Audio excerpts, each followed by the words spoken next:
pemerintah sedang melakukan tindakan tegas terhadap para pengeku jemaah. Sudah lebih dari 70 pengeku jemaah sudah didata Kemenhan. Akan ditindaklanjuti, akan dilakukan mungkin tindakan hukum lah gitu ya. Yang kedua, melakukan tindakan terhadap travel yang menawarkan harga di bawah 26 juta. Dulu standar pemerintah 23 juta Pak. Minimum. Standar minimum 23 juta itu harga minimum daripada pemerintah. Itu belum ada apa-apa. Minimum itu. Kemudian sekarang ditingkatkan menjadi 26 juta minimum. Karena apa? Naiknya aftur. Aftur itu bahan bakar pesawat kan?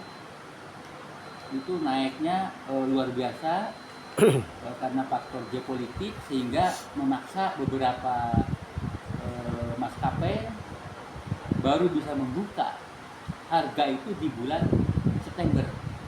Garuda, Saudi Arabia itu mulai September Pak, mulai open tiket lagi. Nah, jadi sekarang ini hanya menghabiskan masa lalu. Nah, kemudian kasus apa yang terjadi? Tanggal 31 Juli kemarin malam ada 65 jemaah tidak bisa terbang ke Tanah Suci. Orang sudah di Jakarta. Resiko siapa kayak begini? Salah siapa kayak begini? Salah travel? Ya, salah pemerintah?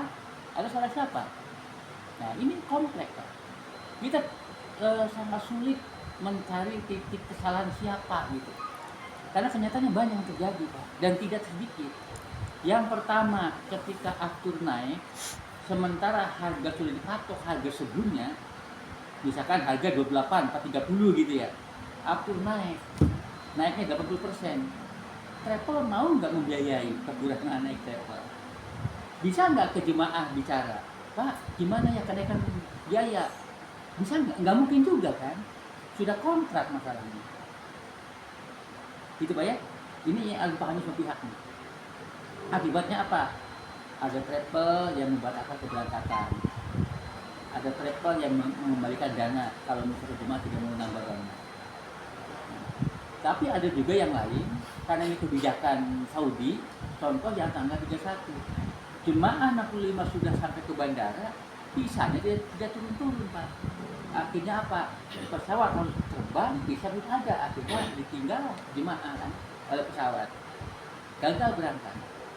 Nah, ini kasus-kasus ini bukan sekali dua kali, bukan satu travel dua travel, ada saja terjadi Pak, dia travel. Disinilah letak saya memahami diri ya, kenapa kayak begini ya travel. Memang travel itu ditulis di negara juga, surat perizinan usaha berbasis resiko, ditulis tuh Pak oleh pemerintah. Kenapa? Menyangkut kebijakan antar negara. Saudi Arabia itu sering berubah Pak aturannya. Wajar nggak? Wajar kalau saya melihatnya wajar. Kenapa? Tanah Suci Mekah dan Madinah itu dikunjungi oleh ribuan jutaan jemaah tiap hari. Efeknya apa? Efeknya adalah mempelajari kejadian demi kejadian untuk memperbaiki layanan begitu ya, sehingga setelah hadian dievaluasi, ini masalahnya kayak begini, bikin aturan baru untuk menata baru gitu kan. Datang lagi jemaah umroh begini, ada kejadian apa begini, bikin aturan baru kayak begitu, sehingga perubahannya, tapi itu perubahan itu untuk perbaikan Pak, bukan keburukan. Sebagai contoh, perbaikan pertama ketika ada masalah-masalah itu seluruh jemaah umroh harus ada vaksin polio. Dulu kan cuma meningitis sama itu aja ya, meningitis saja kan dulu, ditambah polio. Kemudian ada lagi waktu sebelum itu dengan COVID gitu, datanya harus ada dikirim dengan COVID-nya.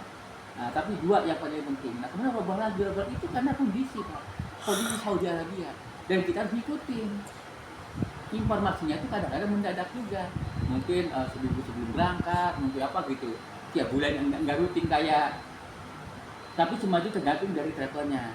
Apakah travel ini mampu menguasai informasi dari Saudi kan atau tidak. Ketika travel yang tidak mampu menguasai informasi bisa kalang kabut. Nah, makanya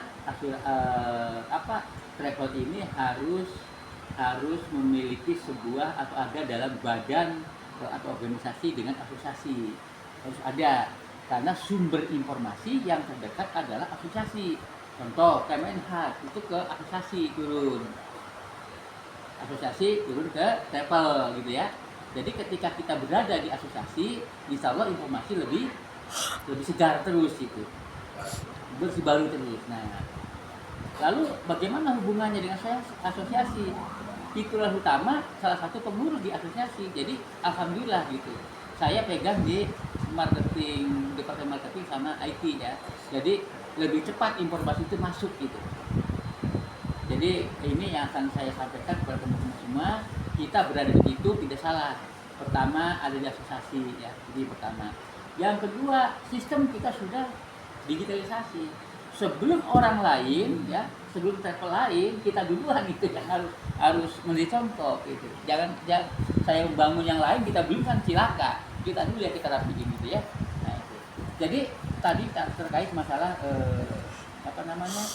beberapa kejadian yang terjadi dalam travel haji dan umroh sebagai badan usaha yang berisiko, berbasis resiko. Ini pemerintah sudah menulis demikian, berbasis resiko. Risiko yang pertama perubahan kebijakan Saudi. Nah tadi saya cerita contoh ya, perubahan kebijakan, tapi wajar kalau saya. Yang kedua itu kebijakan dari maskapai. Sebagai contoh maskapai, terbang, Pak, delay karena ada gangguan mesin. Nah itu contoh ya. Akibatnya apa? Tentu dampaknya kepada travel kan, kepada jemaah.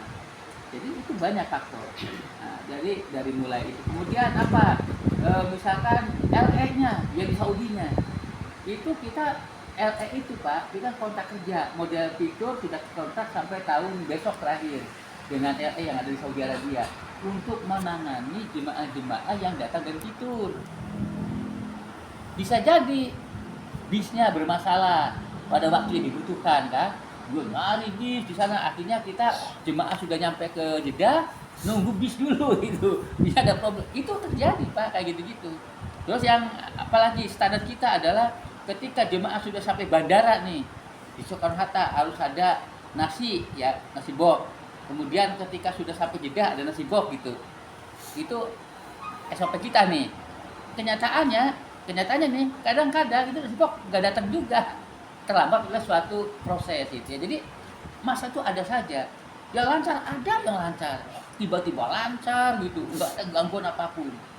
Ada yang sulit, ada yang setengah sulit gitu. Kalau saya pelajari Pak ya, jadi orang yang berangkat umroh dan haji dari Indonesia sampai ke Saudi itu ada yang sangat mudah, dilalahnya gitu loh Pak. Ini kata dilalah Pak ya. Ada yang setengah sulit, ada yang sulit, ada yang terhambat bahkan. Nah di sini saya belajar lagi. Sebetulnya siapa yang menentukan keberangkatan gitu loh Pak? Kita udah nyusun, pesawatnya delay, kita nyusun, sisanya nggak turun, bisa gitu kan? Banyak faktor Pak. Nah disinilah makanya saya selalu bicara, bimbingan haji umroh ini harus rutin dilakukan oleh fitur. Kita ini bukan memberangkatkan jemaah dari Indonesia ke Saudi tanpa bimbingan, tanpa binaan. Tahu-tahu kayak orang beli baju gitu. Pak Iskandar, saya beli baju, berapa harganya? 40 juta. Nih bayar, ambil baju. Bukan seperti itu di dalam umroh. Ya Pak ya, bukan itu. Jadi kami mengutamakan bimbingan. Bimbingan, apa yang dibimbing? Iman, takwa, ilmu. 3 item tuh Pak. Iman kenapa? Ya kita iman, Allah yang menentukan kok, bukan kita. Kata Allah tuh, masa dulu berangkat umroh tanggal sekian, udah ditulis itu. Cuma kita nggak tahu Pak tanggal itu. Yang kita ke sana saja kita kan, pindah ke sana. Pas dia udah mau berangkat umroh, tanggal berapa Pak? November, tanggal sekian. Progres gitu kan. Pesawat kita siapkan, pas mau siapkan gitu kan. Kayak dulu contoh Pak. Tapi apakah benar kita itu yang menentukan? Bukan Pak. Tetap Allah menentukannya Pak pada ujungnya.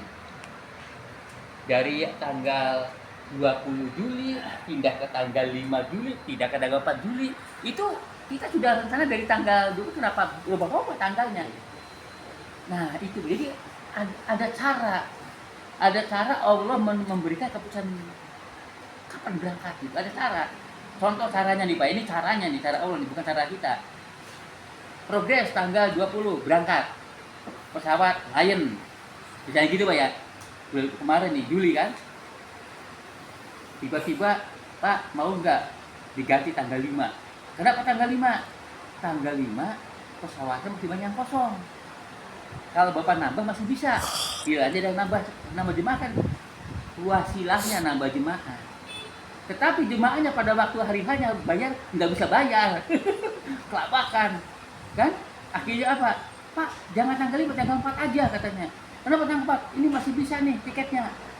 Dilalahnya pada tanggal itu jemaahnya juga lunas. Nah itu Pak. Jadi ada caranya Allah dengan hatinya itu ada. Jadi ketika kita menyikapi segala sesuatu kejadian dengan positif Pak, akan jadi pahala tetap. Makanya saya berusaha mengubah segala kendala menjadi pahala gitu. Nah situ ketika apa kejadian yang pahalanya Pak? Contoh nyata ya. Tanggal 5 kalau saya berangkat waktu itu Dubai di bom Pak. Waktu kemarin. Silakan tuh. Berapa jemaah nggak bisa berterbang kalau tanggal 5 tuh di pending karena apa maskapai bandara Dubai itu ditutup Pak. Tuh lo bayangin. Jadi Allah tuh nyelamatin kita tuh banyak cara gitu. Jadi negatif tapi sebetulnya itu cara Allah menyelamatkan kita gitu. Nah ini yang ditanamkan Pak Ustadz. Tanamkan iman kepada jemaah gitu.